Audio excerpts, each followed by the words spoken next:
रौरा सभे हिंदी फिल्म नील कमल के बाबुल के दुआएं लेती जा जरूर सुन ले होकर। बाबुल की दुआएं लेती जा, जा तुझको सुखी संसार। ये गीत के विदाई के सबसे ऊंचा दर्जा, ऊंचा स्थान मिलल बा। जब जब ये गीत बाजेला आंख अपने आप भींज जाले। लेकिन का रउआ सब जानत बानी कि भोजपुरी में भी एगो ऐसन गीत बा जौन ओहे मुकाम रखेला और शायद एहसास में कहीं ज्यादा गहिर बा। प्रणाम, आप सबके खाटी भोजपुरी अड्डा में स्वागत बा।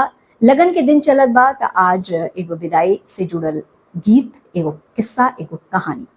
बिटिया के विदाई ई खाली एगो रस्म ना होला, ई ऊ पल होला जब एगो बाप के दिल चुपचाप टूट जाला।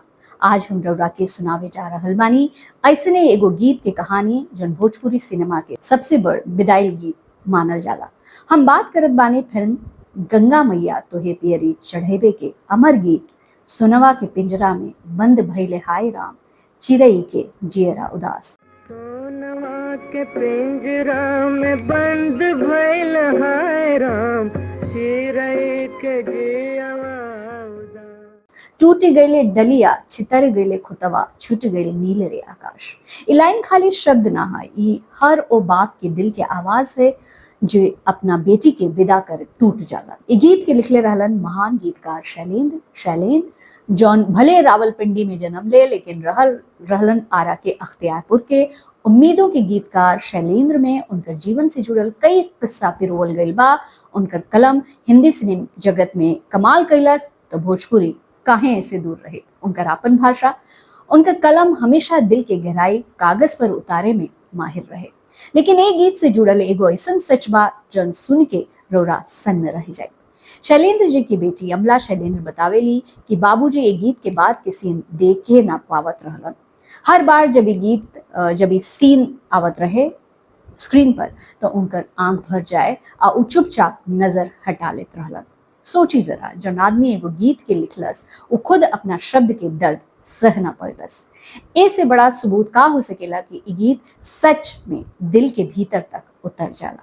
और सबसे खास बात, ये गीत 1963 में आ चुकल रहे, जबकि नील कमल जौन 1968 में रिलीज भइल बाबुल की दुआएं बाद में आई।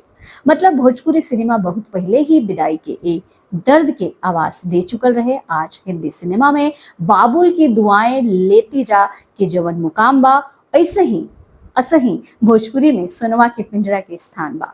गांव के बिताई होके या शहर के शादी, ये गीत आजो गूंजेला, हर बार कौनो न कौना बाप के आंख भिगो देला। पिंजरा में बंद भइल हाय राम, चिरई के जियरा उदास। भाषा बदल जाले, समय बदल जाला, लेकिन बिटिया के विदाई के दर्द कब्बो ना बदलेला।